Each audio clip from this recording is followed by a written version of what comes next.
Puputulin na natin yung ating minarkot na San Francisco plants. Ayan. So, bali putulin na natin ito. Ayan. So, bali ito pinutol ko na ito mga kaplantitos. Ayan.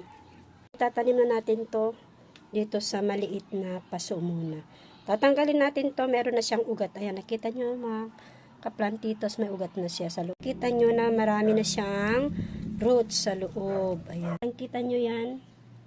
Dami na niyang ugat. So, dito na natin siya ilipat. Ayan. So, bali, mabilis lang ito mabuhay. At bago po natin ito itatanim, ay kailangan ilagay natin ito sa shade muna para hindi po siya, para mabuhay po siya. At tuloy-tuloy na ang pagkabuhay niya. Ayan. Ganyan lang po ang ating gagawin. Kailangan i-push mo po para hindi siya magalaw-galaw at patuloy na po siyang mabubuhay ito.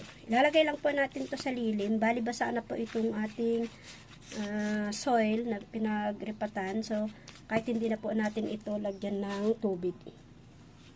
Ayan. So, mamayang hapon na natin ito lalagyan ng tubig. Ayan. So, ganyan lang po siya. Ayan, mabubuhay na po ito. Tago nyo lang po ito sa lilim para mabuhay po siya. Okay, so, ayan na po ang ating San Francisco. Ayan. Mabubuhay po yan basta nasa lilim.